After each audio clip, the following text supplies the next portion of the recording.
am Alexandra Ivalioti, in charge of communications, and I would like to welcome you all to one more lecture of our ongoing In the Spotlight series, featuring distinguished, at the forefront of their fields, Athens College alumni, partners and friends, influential industry leaders from all over the world who have excelled in their field and who keep on inspiring us daily. This time, we have the honor, all the way from the United States of America, from New York, to feature Kostis Magklaras, graduating class of '87, Dean of one of the most Ivy League, prestigious business schools in the world, Columbia Business School.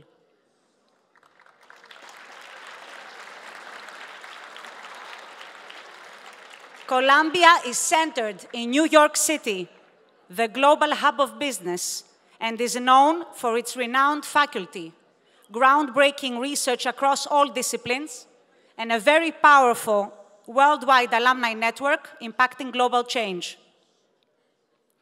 When we first met with Kostis, I saw an alumnus incredibly passionate about our schools, whose eyes lit up remembering his classroom days and who really wants to give back to his alma mater, as you, dear students, hopefully will do one day. Remember that some years ago, he was sitting exactly where you guys are now. So it was no surprise that during his first upcoming trip to Greece for only 3 days, he accepted to spend some time here with you.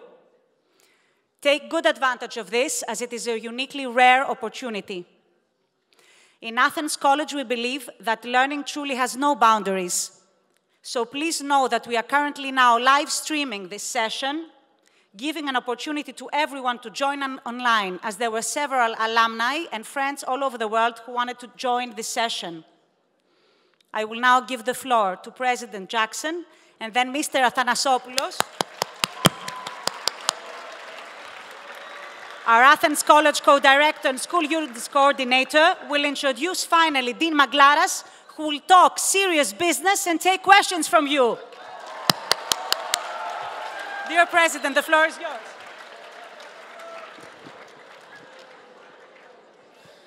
It is indeed an honor for this school to have Kostis Magklaras, class of '87, with us for his first visit back, as you all know, and we are very proud of him. He is the Dean of the Columbia University Business School. His visit is part of a series of distinguished lecturers, many of them alumni, to reflect a strategy of a more robust outreach beyond the walls of this school, and part of our effort to also reinforce ties with alumni. We are developing a series of partnerships and reaching out with institutions such as his. His visit is the result of a close partnership between our two boards. Comes out of the recent board meetings in New York, and particularly to develop strong ties with the robust Athens College population in the United States. We are also exploring with him areas of possible cooperation and partnership in reinforcing our development program for faculty and staff, and augmenting the international dimension of this school. Thank you so very much. I'd like to ask Apostolos Athanasopoulos to come to the podium.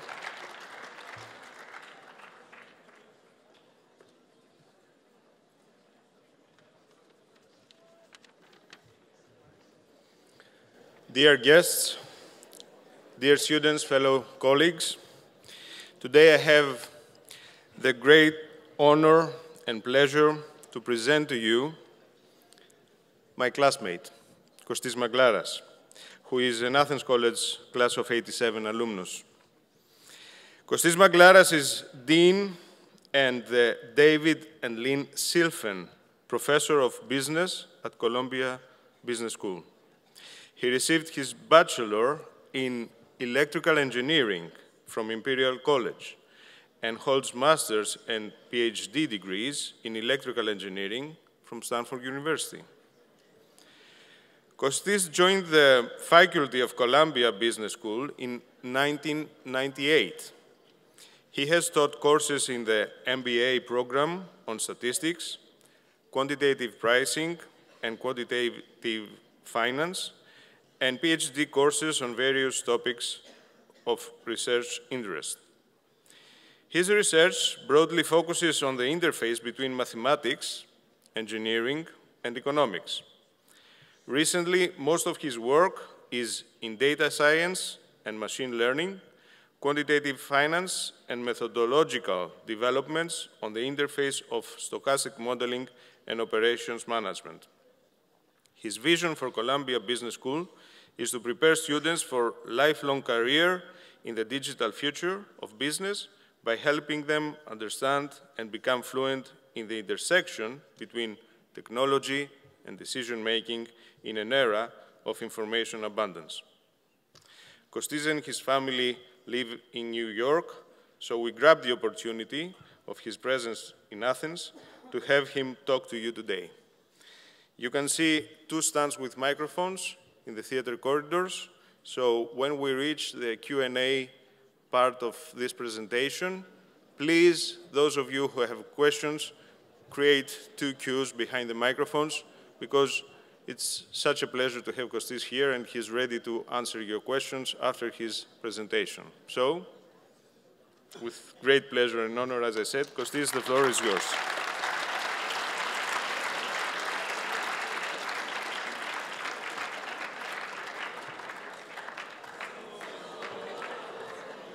All right.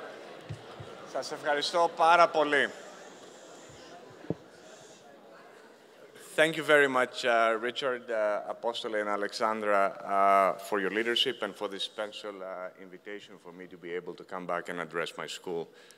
This is a humbling honor, in all honesty, to be coming back after 33 years and to be able to return to my intellectual home and, share some of my experiences that I've had so far. Είναι μεγάλη και ιδιαίτερη τιμή να μου δώσετε αυτή τη δυνατότητα να σας μιλήσω σήμερα, μετά από 33 χρόνια αφού έφυγα από το σχολείο. Το θέατρο είχε ανοίξει μόλις τότε, νομίζω ήταν το πρώτο ή το δεύτερο έτος του. Αλλά σήμερα δεν ήθελα να μιλήσω πάρα πολύ για τη δικιά μου σταδιοδρομία. Θα ξοδέψω λίγα λεπτά να σας πω ορισμένα πράγματα που είχα κάνει. Μετά θα σας πω ορισμένα πράγματα τα οποία ίσως βλέπουμε στην Αμερική, στο business side στην Αμερική. Και μετά ελπίζω να μπορέσουμε να κάνουμε ένα Q&A. Θα μιλήσω λίγο στα ελληνικά στην αρχή, αλλά μετά όταν φτάσω σε σημεία τα οποία μου είναι λίγο δύσκολο να μεταφράζω, γιατί δεν ξέρω τις ελληνικές ορολογίες, θα το γυρίσω στα αγγλικά. Όπως είπε ο Απόστολος, τελείωσα το 87 και ένα πράγμα το οποίο είναι ιδιαίτερο για όλους μας που είχαμε τελειώσει το σχολείο τότε και φαντάζομαι και για εσάς τώρα, είναι ότι ένα πράγμα το οποίο πήραμε στη σταδιοδρομία μας όσο καιρό ήμασταν στο σχολείο ήταν μια αγάπη για τη γνώση και επίσης μια αγάπη για exploration, αναζήτηση, τα οποία σε μένα συγκεκριμένα έχουν μείνει part of my professional career για τα επόμενα 30 χρόνια. Δηλαδή, έφυγα από εδώ πέρα με τρομερές αναμνήσεις και τρομερή γνώση και με τρομερά μαθήματα ζωής και φιλίες. Μερικές από αυτές είναι και εδώ πέρα μετά από τόσα χρόνια.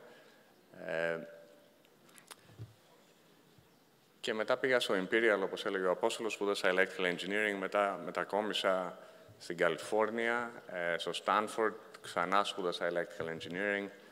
Δούλεψα για μερικά χρόνια, ξαναγύρισα στο Stanford, έκανα ένα διδακτορικό στο Electrical Engineering και πάντα δούλευα στο interface μεταξύ μαθηματικών και engineering. Και το 1998, όταν τελείωσα,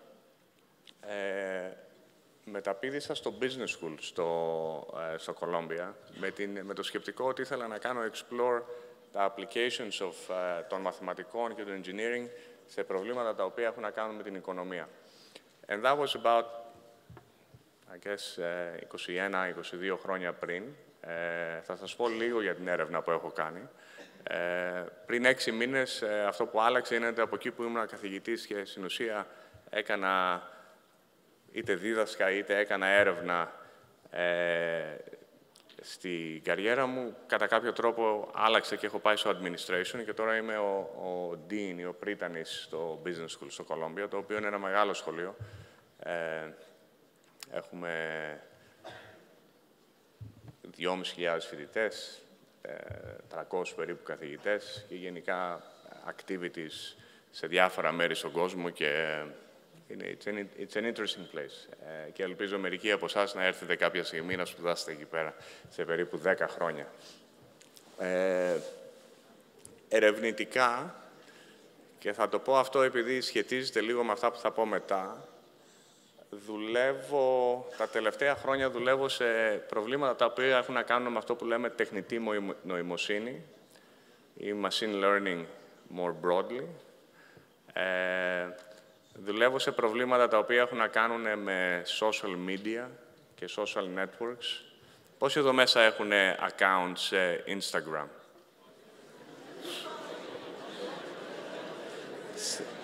Okay. Σε Snapchat? Okay. Okay. Facebook?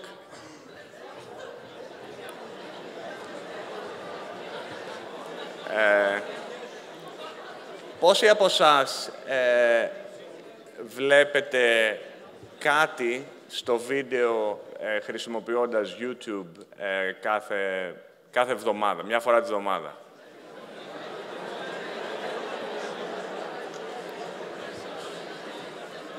Okay. Interesting. Σε αυτό το τομέα, η δουλειά που είχα κάνει εγώ σχετιζόταν με το πόσες πληροφορίες κάνουν spread over social networks. Δηλαδή, όταν κάνουμε spread πληροφορίες είτε με likes, είτε με shares μέσα από ένα social network, πώς κάνει spread αυτό το information. Αυτό έχει να κάνει και με οικονομικά προβλήματα, αλλά όπως είδαμε πριν μερικά χρόνια, έχει να κάνει και με το πώς κερδίζει κάποιος εκλογές. Οπότε, it's an interesting area. Τα άλλα πράγματα τα οποία έχω δουλέψει τώρα τελευταία έχουν πράγματα με την Uber, τη Lyft, αυτές τις εταιρείες, ξέρετε? Ναι, οκ. Οπότε δουλεύω σε αυτό το τομέα και έχω αρκετούς διδακτορικούς φοιτητές που έχουν πάει σε αυτές τις εταιρείες και τώρα πια μερικοί από αυτούς τρέχουν ορισμένα από αυτά τα departments. Έχω μερικούς οι οποίοι είχαν πάει την Airbnb, την ξέρετε? Ναι. Είχα ένα φοιτητή ο οποίος μέχρι πρότινος έτρεχε ένα τεράστιο κομμάτι που είχε να κάνει με όλες τις αποφάσεις οι οποίες γίνονται πίσω από το behind the scenes στην Airbnb, για παράδειγμα. Και μετά ο δεύτερος τομέας στον οποίο δουλεύω έχει να κάνει με quantitative finance, δηλαδή πώς να χρησιμοποιούμε μαθηματικά μοντέλα για να κάνουμε optimize αποφάσεις για το πώς θα κάνουμε trade στις αγορές. Τώρα, I'll stop. Μάλλον θα γυρίσω στα αγγλικά αυτή τη στιγμή, αλλά θέλω να πω το εξής.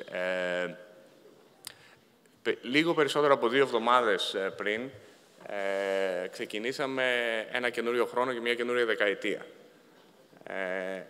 Και άμα κοιτάξουμε πίσω στην προηγούμενη δεκαετία, θα συνειδητοποιήσουμε ότι έχουν αλλάξει πάρα πολλά πράγματα. Δεν θα μιλήσω για την ελληνική πραγματικότητα της προηγούμενης δεκαετίας, θα γυρίσω σε αυτό το πράγμα λίγο αργότερα. Αλλά ας πούμε τι έγινε στην Αμερική και τι έγινε παγκοσμίως. Άμα σκεφτούμε what happened in the previous decade, people across geographies, okay, and across disciplines, across industries, really disrupted the way we live. Okay, the way we watch the news, the way we look at YouTube rather than actually watching TV, the way we actually share information using our phones, which is what you were telling me a few minutes ago. The way we actually go from point A to point B by actually calling a car through a phone, right? The way we drive our cars, or better yet, the way our cars drive themselves. The way we produce energy, transmit energy, or store energy, and then consume energy. The way we come up with personalized medicine procedures or treatments. The way people advertise.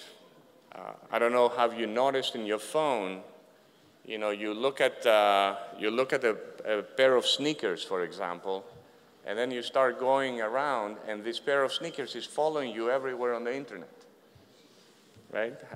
Has that happened to you before? Yes, okay. So currently, companies have the ability to do personalized advertisements, right? We'll advertise something different to each and every one of you, and we do that many times a day. I've been talking for about 6 minutes, and in the US alone, over the span of 6 minutes, there have been about 2 billion personalized ads that have been served. And that's just in the United States. So that happens essentially millions of times per minute, or hundreds of millions of times per minute, where a person is loading a web page on their phone, on their tablet, on their computer, and we just serve them exactly, or her, what we think they need to be looking at. So we have changed the way we get information. We have changed the way we consume information. We've changed the way we go from point A to point B. We've changed a lot of things about healthcare, about energy. Pretty much everything in our lives is being disrupted. And we may ask ourselves why, right? So now, one thing is technology, right? Technology, data, analytics, algorithms, the types of things that I like to talk about all the time. So that's one piece, right? Another piece has to do with the fact that we're all part of a very large global populous economy, all right? And that comes with some of its complexities, and we've been experiencing some of that recently, both geopolitical complexities and trade complexities. But in some sense, this has created opportunity, and opportunity has led to change, all right? And I'm saying all of this because I think the decade that is about to come is actually more exciting than the decade that just went by. All right, we're likely going to see a tremendous amount of change, and a lot of that change is going to be happening from you. All right, not from us. So you should be. I am tremendously optimistic about that. Another thing that is happening in the U.S., and I'm just mentioning it in passing, is that the role of business in society is changing and is being debated. And this is a problem that we're going to be grappling with over decades to come, certainly in the US and Western Europe, and I think here. And this problem is going to be aggravated or amplified because of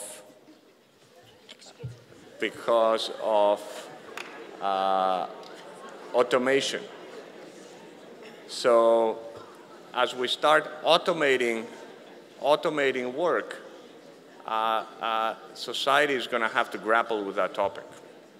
Now, let me say a couple of things about Greece, and then I'll stop talking, and hopefully we'll have a bit of a Q&A.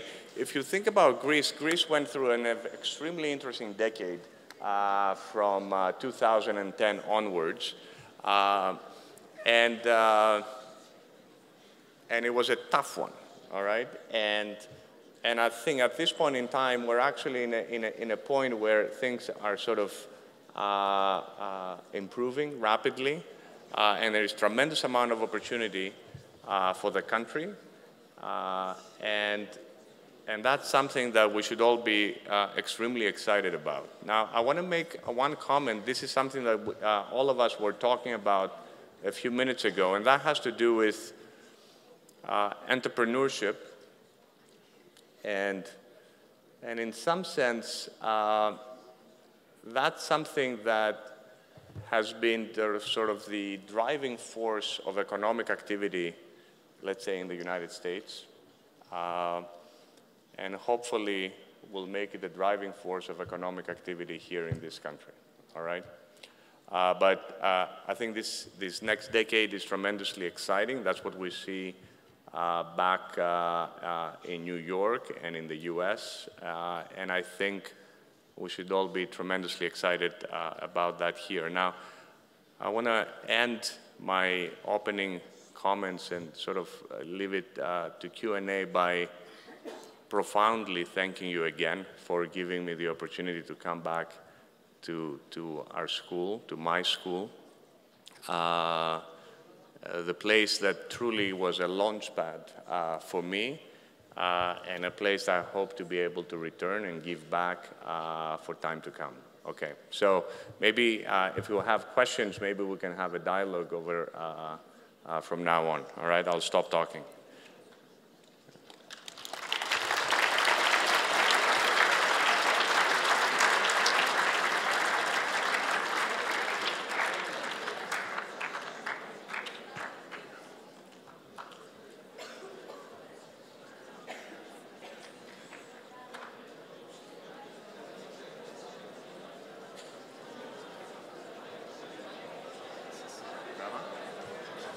Ποιος έχει ερωτήσεις, μην τρέπεστε.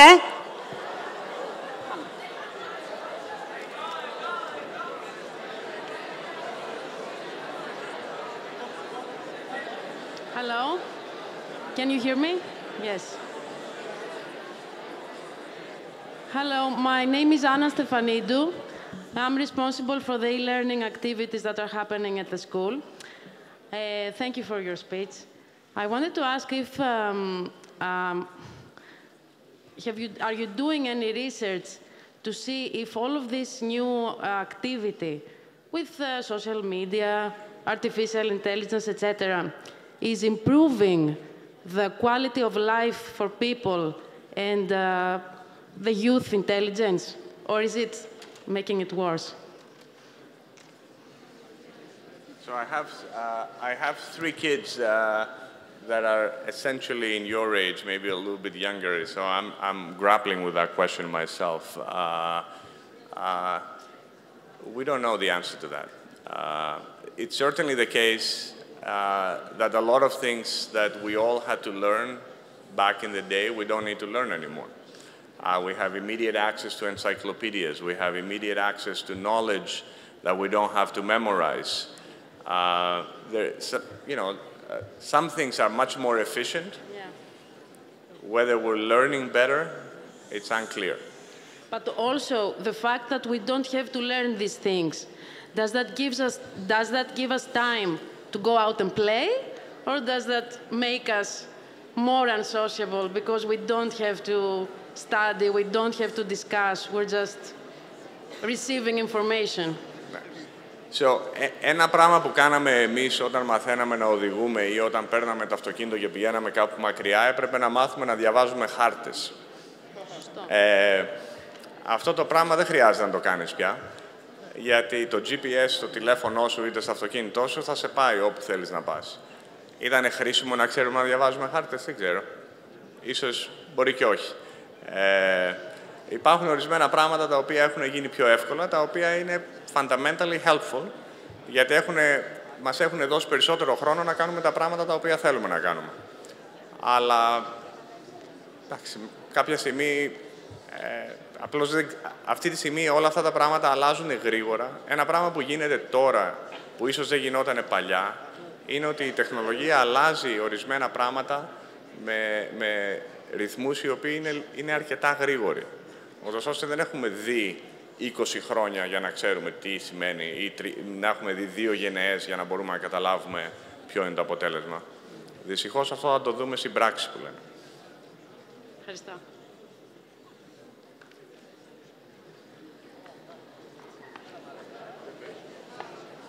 Hi, my name is Chris. I'm an Athens College student. You talked about entrepreneurship and technology, and what I've come to find out is that in the United States you can open a business in an instance. It can take you a day to start a startup, and you can bring your company to a Fortune 500 company really easily. Well, not really easily, but you can do it completely online. And I wanted to touch upon the online businesses and how they become successful. Because in the past decade, you had to really fight.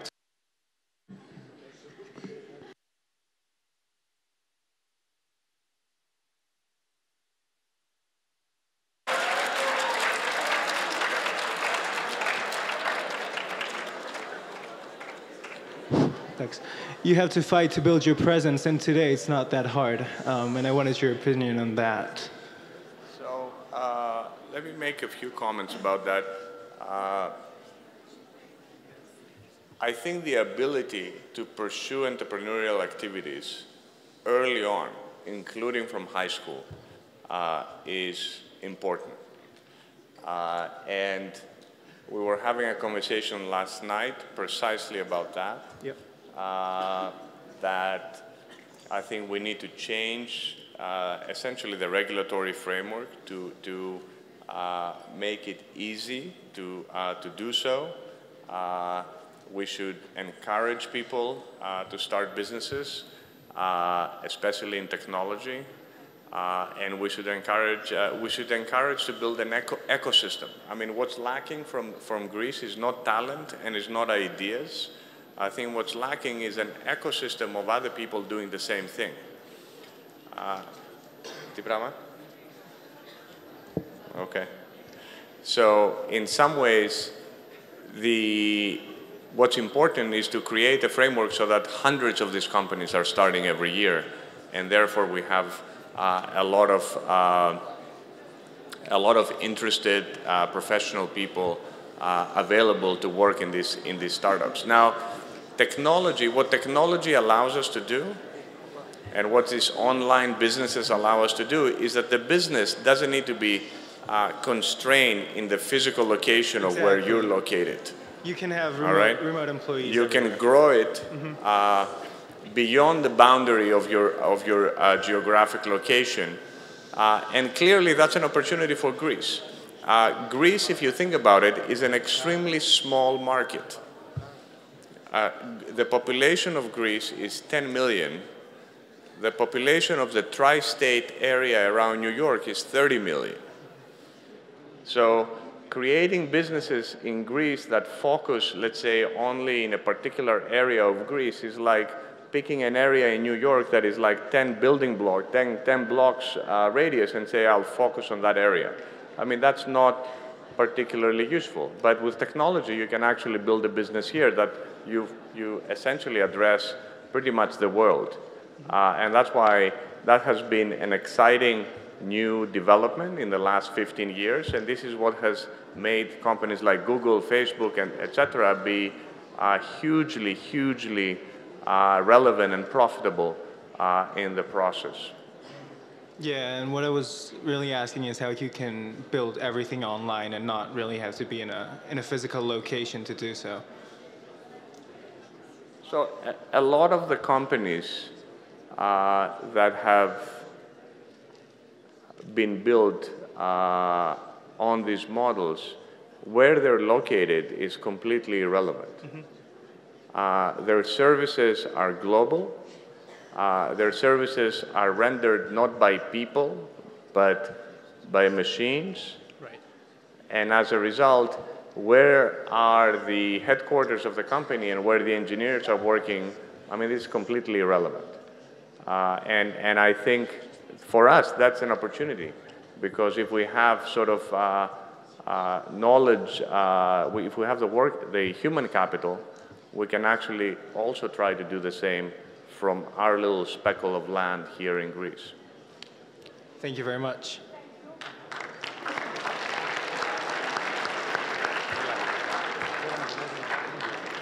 What is your opinion of artificial intelligence probably getting out of human control?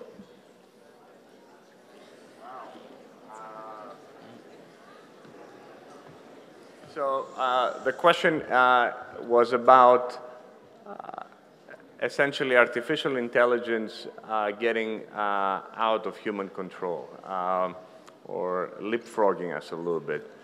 So that's a concern. I think things are changing tremendously fast in technology right now, and I don't think we have reached a point of what people call general intelligence through machines, but I do think that we're getting to a point where there are many unintended consequences of technology. Now, in the US, we faced that in the previous election cycle.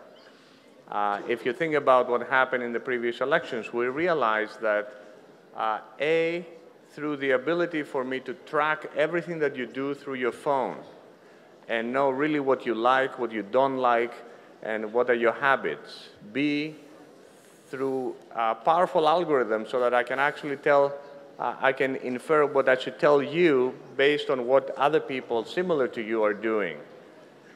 Third, by me having the ability to send different messages to every person in the room, so that you can all be consuming different messaging from let's say, a political candidate. And four, the fact that you all said that you're watching YouTube instead of, let's say, reading the New York Times or the Washington Post. You make inferences about what's real and what's reality based on essentially personalized messages that I can push to your computer. So if you think about exactly, that was an unintended consequence of technological evolution that eventually was weaponized for people to win elections. And one could imagine that when we move to sort of more advanced technologies and AI, we're not sufficiently thoughtful about how to control that yet. So that's a big issue. I don't think society and governments are sufficiently forthcoming right now about regulating tech. It's a big issue. The only thing I can tell you from what I've heard is that there is clearly a Cold War brewing between, I think, the US and China precisely about artificial intelligence. Nothing else matters. It's all about that. And could it pose possibly a threat to society in the future? AI? Yeah, AI.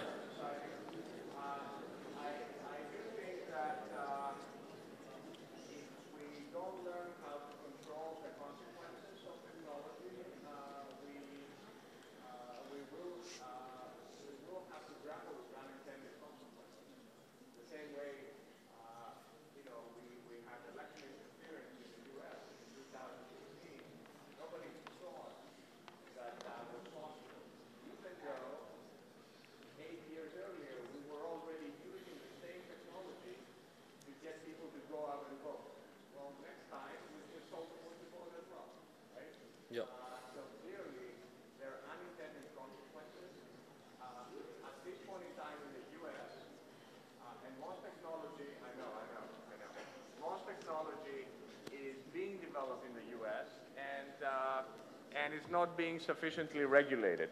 Europe has passed a standard for data privacy, for example, but I don't think that's going far enough either. So, well, this is a big issue, and hopefully we'll we should be having an active debate about it. Okay. Thank you. You're welcome.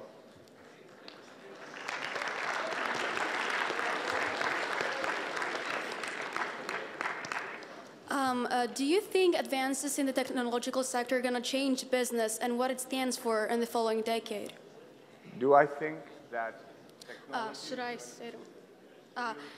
Yeah, sorry. Do you think advances in the technological sector are going to change business and essentially what it stands for in the following decade? Oh, yeah. Like...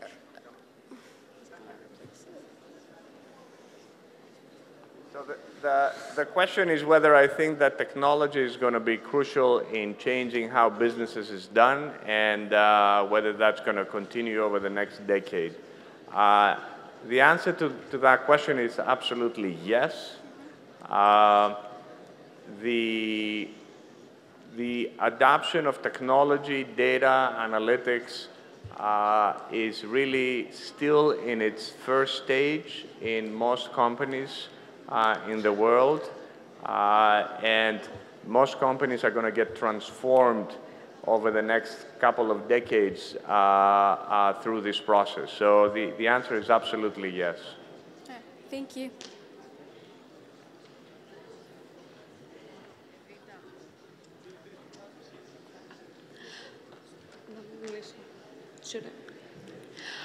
Thank you very much for your speech, first of all. What I would like to ask is, you mentioned that we observed a decade of radical changes and disruptive advances in every sector, and we have beyond us an even more exciting decade of radical changes. But we saw that all these advances in a very large dimension had a devastating impact on the environment. And what I would like to ask is, what do you think are the impacts of this decade that we have in front of us, which will involve, as you mentioned, even more drastic changes and advances? Good, thank you. I had a little bullet point to talk about climate and I forgot it. I think the environment and in general climate and climate change is really the defining problem for us, for our planet. This is something that is going to consume us over decades. This is something that we need to focus on actively. We're not doing enough or not nearly enough in order to be able to address that problem. I don't know how we're going to address that problem eventually. But yeah, businesses actually and governments need to play a very important role in addressing that issue. There are many things. There is sort of climate science. We need to understand how the Earth and the geosystem is changing over time. We need to work engineering about solutions. We need policy. We need politics. It's about politics. How do we get people to change? We need business, financing, economics, incentives. And then the last thing has to do with psychology. So you're 16, 17 years old, you're much more aware and in tune about the risks of climate because you're going to actually have to face the consequences. And people that are older, they do not internalize the consequences because the consequences are going to happen 50 years from now and I'm not going to be around. And so psychology is also a big problem about how to get people to act now for something that is going to be crucial in decades to come. But this is going to be the biggest problem for planet Earth over the next 50 to 100 years for sure. And hopefully we'll get serious about it soon. But what is being promoted all the time through the media and the news is that we maybe are running out of time, and this may be our last chance to reverse what is happening. So do you think that this decade will be determinant in taking some sort of action, or or making sure that their situation is not reversible? So I want to be optimistic rather than say that we're running out of time right now. I do think that society in general, certainly developed economies, but also China, India, we need to become very serious about that problem very soon, because this is a system that evolves over long periods of time, and if you want to control an outcome 50 years from now, you need to really working right now. Now, at this point in time, we're having slightly dysfunctional dialogue, certainly in the country where I live in, but hopefully that will change, and we need collective action. We need action from governments, from companies. We need action from us, right? We need ourselves to be much more environmentally conscious and help with our little steps and decisions along the way. But yeah, that's going to be the biggest issue for us for years to come. We have another 10 minutes, so please can you make your questions quickly. Καταλαβαίνω ότι είστε όλοι πολύ ενθουσιασμένοι, αλλά λίγο ησυχία παρακαλώ πολύ. Πάμε. Okay. So having seen the power of social media and the internet and how they influenced recent political events, I would like to ask how false information spreads through social media and what kind of dangers that propagation of false data poses to our society.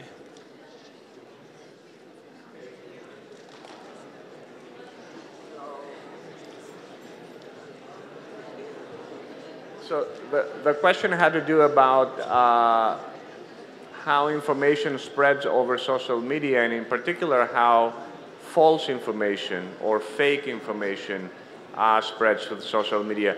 So this is a hugely important problem that I think we do not have a good solution right now.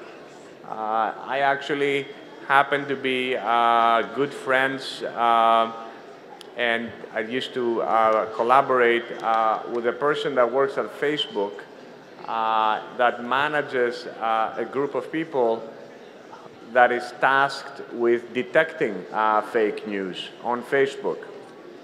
And it is a really, really difficult problem. And at this point in time, I think we don't know how to do it. We don't know how to do it on social media. We don't know how to do it on Twitter, on Facebook, on Instagram. And essentially, that's one part of the puzzle. The other part of the puzzle is that we, as users of social media, we need to also change a little bit our behavior. So it's a little bit of a solution that we'll need to use both parts. But this is something that we're far from being able to control at this point in time. Thank you. One more last question, and then anyone who has questions for Dean Magklaras can come up to ask them privately to him, because we need to wrap up. Do you think that technology could provide the right framework to our society, and by extension we can maybe make more prudent decisions that will enable us to allocate our resources in a better way? Do you think that technology could provide the right framework, and then our society can use that framework to allocate our resources more efficiently? So I guess the question was whether technology can help us allocate resources more efficiently. Precisely. And for better societal outcomes. I do think that technology is already useful in that respect, but I think that there is still, we don't necessarily use technology as one would like in order to improve necessarily societal outcomes. Technology is being used to increase efficiency. And I think we're beginning to use technology to also try to improve societal outcomes for everyone in society, and for people that are underprivileged, for people in Africa, for, you know. So I think there is clearly, that's the goal, that's what's happening, but, you know, it hasn't really done, you know, we're just beginning to go down that journey. But if you think about medicine, if you think about telecommunication, if you think about finance in Africa, for example, this is all being enabled through technology. So, you know, this is being tremendously helpful, but, you know, we still have a long ways to go.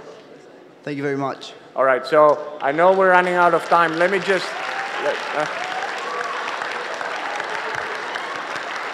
let me be the one to thank you. I'm the one that is being extremely thankful and honored to be given the opportunity to speak to you today. Thank you very much for your time, all right? We thank you so much on behalf of the students, our board, and our staff.